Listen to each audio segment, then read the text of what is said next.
है सत्य स्वयं भगवान सही।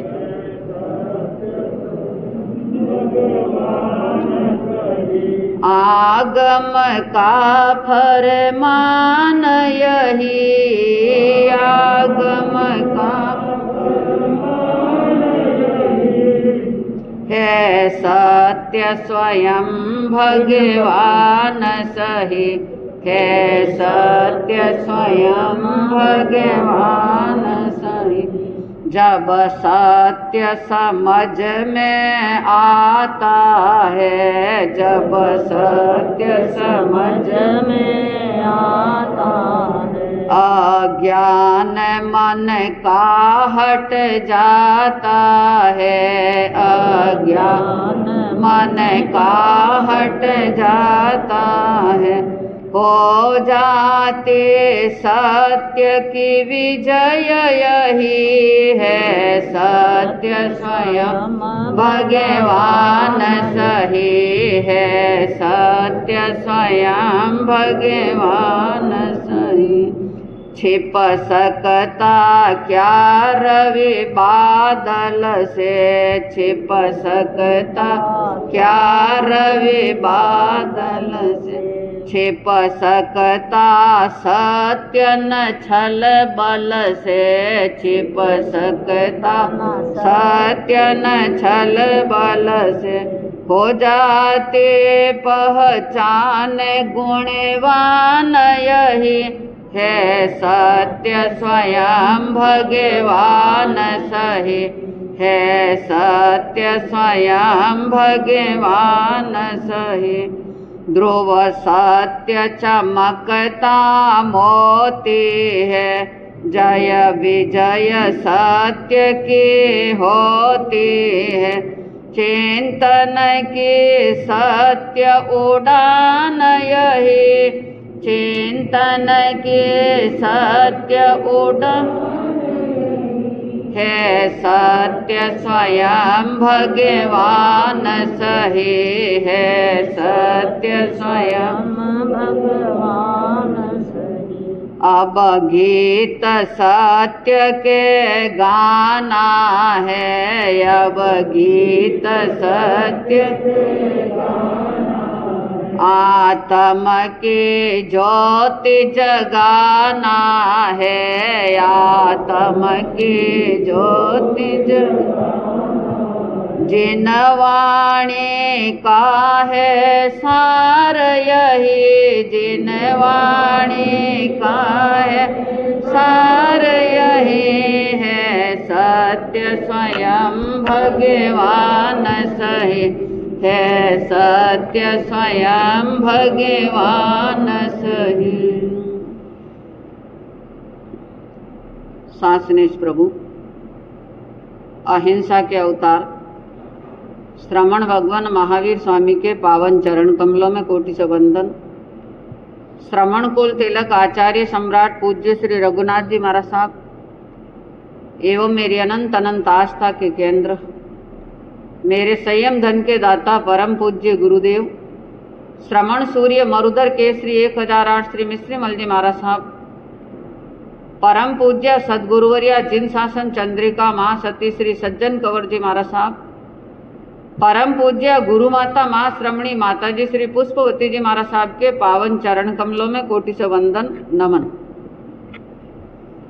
धर्म प्रेमी बंधुओं, शीलवती माताएं, अभी आपने अंतकृत दशांग सूत्र साध्वी राजरीति जी से सुन रहे थे। परवादी राज पर्युषण का दूसरा दिवस सत्य दिवस के रूप में मनाना है। वैसे तो प्रतिदिन सत्य का महत्व है और इसका पालन करना चाहिए, पर आज सत्य दिवस के रूप में इसलिए मनाया जा रहा कि आज के दिन आप चिंतन करना कि विगत दिनों में महीनों में कितना सत्य का आचरण किया है और कितना झूठ का आचरण जो हुआ है, मिथ्या दुष्कृत करते हुए अपने जीवन को सफल बना देना। शास्त्रों में भी सत्य की महिमा जो गाई हुई है, प्रश्न व्याकरण सूत्र में पंक्ति जो आती है कि तम सत्यम खु भगवम, सत्य ही भगवान है।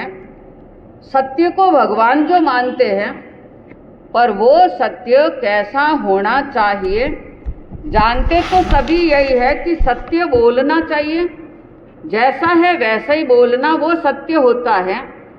पर सत्य भगवान जो माना गया है कि जिसमें सत्य का निवास है वो भगवान के रूप में हो सकता है, और सत्य का निवास अपनी आत्मा में ही होता है।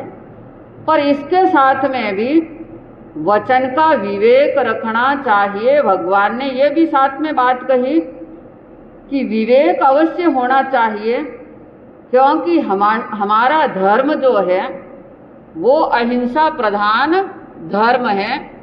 किसी का दिल दुखाने का बहना धर्म नहीं है। इसलिए वचन में विवेक होना, सत्यम च हियम च नियम च गाहणम च। प्रश्न व्याकरण सूत्र में ये बात आई है, सत्य होना पर कैसा होना, सत्यम च हियम च नियम च गाहणम च। ऐसा सत्य बोलना चाहिए कि जो हितकारी भी है, मितकारी मीठा भी है, और ग्राह्य ग्रहण करने के योग्य भी है। आप कोई सत्य बात कह दी और उसका कोई प्रमाण भी नहीं है, तो वो सत्य बात में भी आप मिथ्या हो सकते हैं। आपने सत्य बात कह दी और अगले को इतना बुरा लग गया तो वो भी आपके कर्मों का बंधन हो गया है। इसलिए सत्य ऐसा बोलना चाहिए कि जो आगे स्वीकार किया जा सकता है। साथ में वचन, ऐसा वचन भी नहीं बोलना कि जो दबा हुआ कलेश भी वापस उत्पन्न हो जाए। इससे महामोहनीय कर्मों का बंधन हो सकता है। महामोहनीय कर्म के 30 स्थान जो है उसमें से दबे हुए कलश को क्लेह को जगा देना, ये भी महामोहनीय कर्मों का बंधन जो हो जाता है। 10वें कालिक सूत्र में भी इसका वर्णन किया गया है। नय बुग्गहियम कहम कहिजा। नींद आ रही है आपको? जीवन जी है ना? जीवन साहब कहाँ तक पहुँच गए? बॉम्बे, पूना, सूरत, सादड़ी घर में, परिवार में कहाँ तक गए? क्या सुन रहे आप? 10वें कालिक सूत्र में वर्णन जो है कि नय बुग्गहियम कहम कहिजा, इसका मतलब यह है कि कभी भी ऐसा शब्द मत बोलो कि जिससे विग्रह बढ़ जाए। विग्रह का मतलब कलह बढ़ जाए। ऐसा शब्द आप अपने मुंह से कभी भी मत बोलो। शब्द ऐसा बोलना चाहिए कि बोलने वाले को भी शांति प्रदान हो और सुनने वाले के हृदय में भी ठंडक पैदा हो जाए, कोई भी विग्रह पैदा नहीं हो, ऐसा शब्द बोलना चाहिए। वचन विवेक के बारे में आगमों में और भी वर्णन जो दिया गया है। मुहूर्त दुखाऊ हवंती कंटया, अओ मया तेवी तओ दूध धरा, वाया दुरुत्तराणी दुरुधरारी, वेराणु बंधिनी मह भयाणी। कितनी अच्छी बात कही है कि लोह निर्मित कांटे जो होते हैं वो कांटा लग जाए तो मुहूर्त मात्र तक दुख होता है, और कांटा आसानी से निकाल भी सकते हैं, उसका इलाज हो सकता है। समय आने पर वो घाव मिट भी जाता है।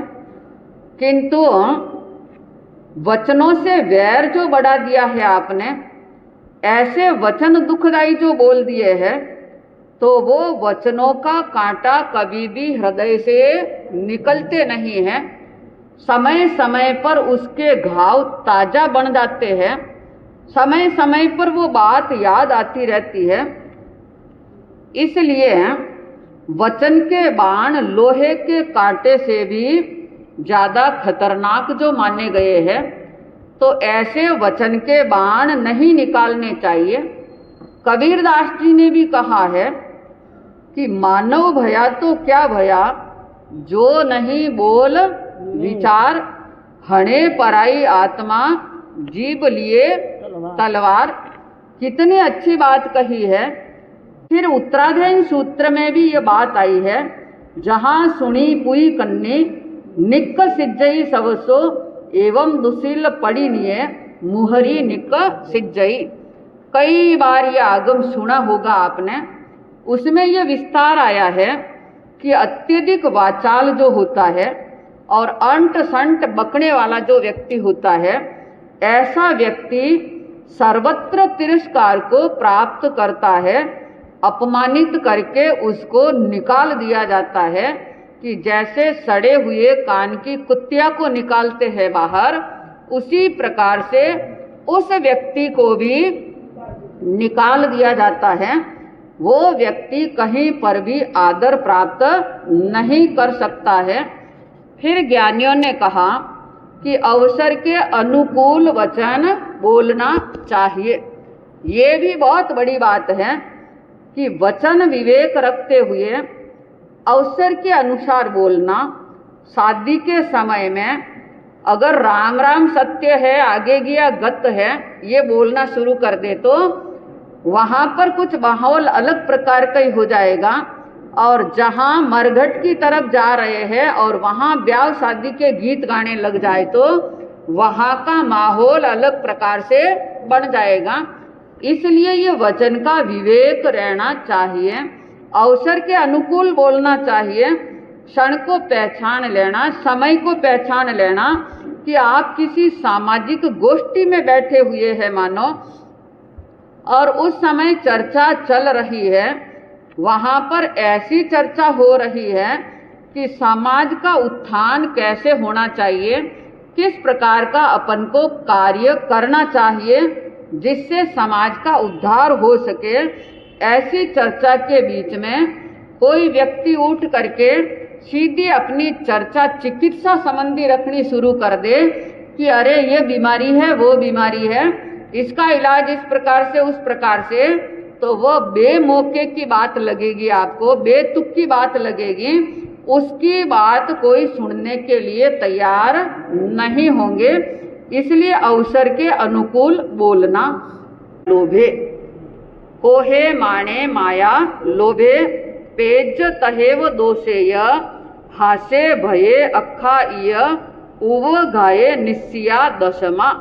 कितनी अच्छी बात कही है कि क्रोध से, मान से, माया से, लोभ से, राग से, द्वेष से, हास्य से, भय से, इस प्रकार के उपघात वचन कभी भी बोलने की कोशिश मत करना।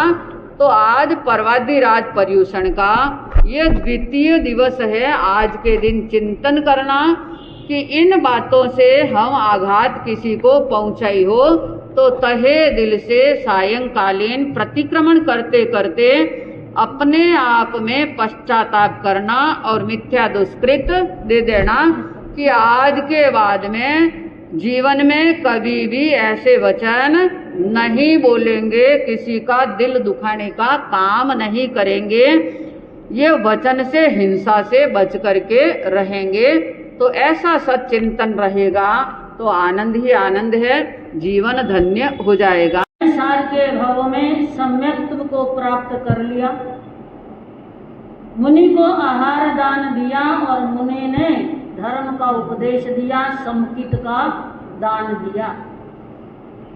ऐसा प्राप्त करने के बाद अनेक भवों को करते हुए, जिसके दौरान वो आत्मा त्रिपृष्ठ वासुदेव ही बनती है, प्रिय मित्र चक्रवर्ती का रूप भी उन्होंने प्राप्त किया और सिंह के भव में भी, तिर्यंश के भव में भी जन्म लिया, नर्क गति का भी उन्होंने परिभ्रमण किया और लास्टली जो 27वां भव था वो त्रिशला महारानी की कुक्षी में उन्होंने अवतरण किया। 14 महासपन उन्होंने देखे। त्रिशला महारानी अपने गर्भ का पालन पोषण कर रही है। बड़ी संयमित उनकी दिनचर्या, आहार विहार जो है उनका बड़ा संयम पूर्ण ढंग से हो रहा है, सावधानी से हो रहा है, मन में अपार हर्ष भी है।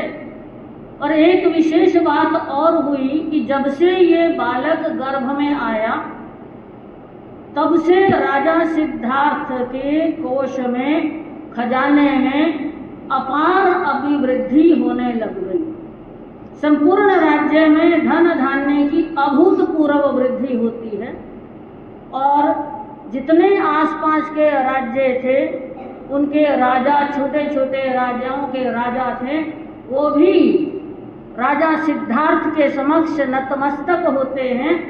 इन सभी बातों से प्रभावित होते हैं और राजा सिद्धार्थ और महारानी त्रिशला ने मन में संकल्प कर लिया, मन में ठान लिया कि अगर पुत्र का जन्म होगा तो उसका नाम हम वर्धमान रखेंगे, क्योंकि गर्भ में आने के बाद ये हर तरह से जो राज्य में वृद्धि हो रही है उसके अनुरूप उनका नाम रखा जाएगा।